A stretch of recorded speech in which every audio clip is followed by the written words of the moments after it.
How to feel sad on purpose. We're going to talk about it on today's podcast. I've spent the last 20 years studying, teaching, and coaching people to find their greatness and take their lives to the next level. Along the way, it's become evident that emotions are at the root of everybody's successes and failures. Worry and fear are the enemies, and it's time to forge the armor and earn the tools to overcome the two things that could single-handedly destroy your future. Hi, my name is Michael Johnson, and I'm a life coach, a peak performance trainer, and I'm the emotions guy. It's time to take back control of how you feel, control of how you act, and control of how you experience life. It's time to become a lifer, a new breed of overachiever focused on living every minute to its fullest. We are responsible for how we feel, and no one and no thing can make us feel anything. Emotional mastery is our journey, and emotional education and intelligence is the key. We are lifers, and this is Magic for Life. What's up, lifers? Michael Johnson here with the Magic for Life podcast, and I'm excited you joined me today because we're going to talk about how to feel sad on purpose. Yep, you got that right. You got it right. We're definitely talking about how to feel sad on purpose. That's a crazy thing, right? It's why would we want to feel sad on purpose? In fact, aren't we trying to avoid feeling sad on a regular basis?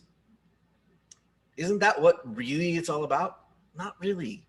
Sometimes you want to feel sad on purpose. Now, what in the heck? Why would we want to do that? Let's just chat about that for a second, and then we'll talk about literally how to do it. Yes, I am literally going to talk to you about how to be sad on purpose. We'll chat about why. But why in the world would that be a thing? Well, here's the thing. We need contrast. You've heard of yin and yang. It's that cool little symbol, that round symbol, right? It's a circle with a little S kind of shape through it. Half of it's black, half of it's white. You got the two opposite dots in it to balance out that yin and that yang. This symbol represents an idea that there is balance. There has to be balance. There is contradiction. There is this idea that says we have a paradox going on. So let's talk about that. Every time you are sad, it's because inside you are not in alignment with something you actually want. And so that misalignment gets an experience for you that we call sad. And that sadness could be for all sorts of different things because you assign meaning to everything that goes on. So whatever your meaning is, you're essentially determining that you are sad about it. And the opposition, that sad, has an opposite to it. You would be happy if you weren't sad, and you would be happy if this thing were happening instead of this thing. And the difference between sad and being happy, okay, we're using happy and it's sort of a general term, and we're using sad and it's sort of a general term. Right? But the difference between the two are what you don't want and what you do want. And how bad or how long you are in sad is determined directly by how much energy you give to that. Because you're continuing to give meaning to this sad. And it's giving you a feeling that's saying, hey, I'm not in alignment with what I want. And so as you keep hammering this idea of not being in alignment with what you want, you'll keep feeling the same way because internally you know what you do want. Now, here's the trick. If we can do that, then we must be able to do this because there's always that balance. There's always that pull. Now, there are lots of directions we could go with this, but first, let's talk a little bit about what we do want. You'd be surprised how many times I ask somebody, so what do you want? And they go, well, I don't want to feel this way, and I don't want that to happen, and I don't want this to be the case. And they'll go on and on about what they don't want.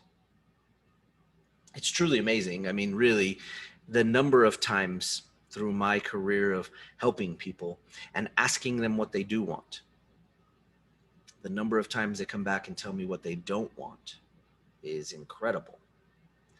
But as we determine what we do want and put our energy there, the shift starts to happen. And so instead of feeling sad, we are able to feel the excitement and joy and happiness and the different emotional states that go along with feeling what we do want. So why would we want to feel sad? Well, we would want to feel sad so we can get clearer on what it is we do want.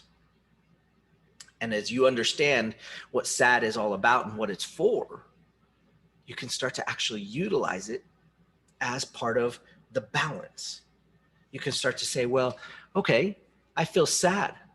Gosh, let me take advantage of this feeling sad and let me really engage with what I don't want so that I know clearer what I do want. And so this contrast allows us to live dynamically. If everything was happy, there wouldn't be any contrast. And if there was no contrast, you'd be bored out of your mind. If everything was sad, well, you wouldn't know what happy was. You wouldn't be able to have that contrast and you'd be bored out of your mind. But because you have this contrast, you have the ability to live a dynamic life. Now you see that dancer right there over my shoulder, right? As many of you know, I am a former professional ballroom dancer, danced on the circuit for 10 years, did my thing. It was great. It was quite the run. We had a great time. And one of the things that we learned along the way is that dancing that is even kill the whole way through is boring. Nobody wants to watch you. Dancing that is too down is boring. Nobody wants to watch you. Dancing that is too up is boring and nobody wants to watch you. So you have to go through what we in dance have labeled dynamics. And the dynamics of our dancing determined our interestingness. I don't know if that's a word, but that's okay. But you get the idea. And our ability to be interesting determined whether people would watch us, whether people enjoyed us, whether people were involved and engaged. This is a really big deal. Your ability to be sad is a skill as much as your ability to be happy. Your ability to feel good with whatever happens is also an ability. Your ability to feel good. Now think about that. That implies that sad could feel good. Yeah. And you know it because you've had that experience where sad has felt good. That's interesting, right? And so is happy. Happy feels good. Sad has felt good. There are times where you've heard people say, I just need a good cry. What the heck? A good cry? Those things seem to be counterintuitive. They see it's an oxymoron, really, right? But it's not, because feeling good doesn't always mean that you have to be happy or that you have to be excited or in bliss.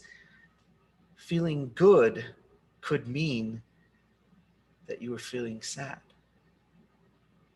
maybe angry, maybe some of the darker emotions. I like to call them dark emotions and light emotions. But there's no right way and wrong way, because they're all useful. They're all valuable in the overall whole. How cool is that? Now let's talk about it. I won't hold out any longer. I did say in the beginning how to feel sad on purpose, right? Well, let's do it. It's easy to feel sad. And here's my disclaimer. If you can do this on purpose, then you can also feel happy on purpose. Do we all agree? Say, I agree. Put up your right hand. I agree that if I can do this on purpose, then I can do happy on purpose. I can do any side of it on purpose. Okay, good. So if we can do this on purpose, then all of a sudden we just took back control of our world, of our experience. How cool is that? So if you want to feel sad, it's simple. Think about something that didn't go the way you wanted it to go. Think about something that you maybe don't want to happen.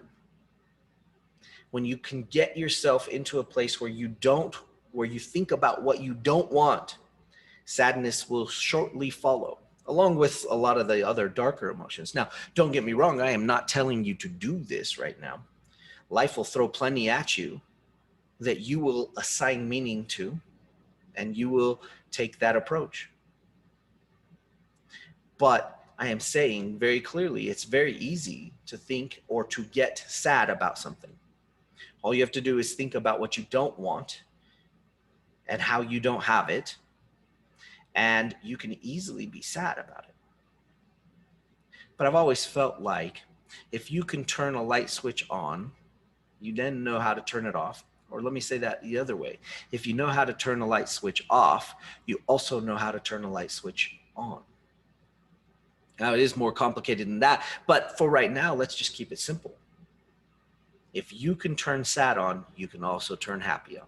Sad and happy are not any different from each other. They're just different experiences, different feelings, different meanings. And one is about what you don't want, and one is about what you do want. Pretty cool, right? Now, if you know somebody that needs to hear this today, please share it with them. #MagicForLife. Post it on the social medias and give us a like and subscribe if you're listening on YouTube. And of course, if you'd be so kind as to leave us a review on the iTunes, that would help greatly. We love to hear your reviews. We love to hear what you have to say about the podcast, and we are listening. So we hope you're enjoying the Magic for Life podcast. We hope you're enjoying the content. And of course, don't forget to keep searching for that magic for life. Happiness is a choice. Sadness is a choice. All emotions are a choice. Sometimes doing our emotions doesn't seem like it's our choice, but it is. You have control. You are the captain of your ship, and you must learn how to be the best captain you can be. Let me show you how. Pick up your free copy of my new book, Every Minute, at everyminutebook.com.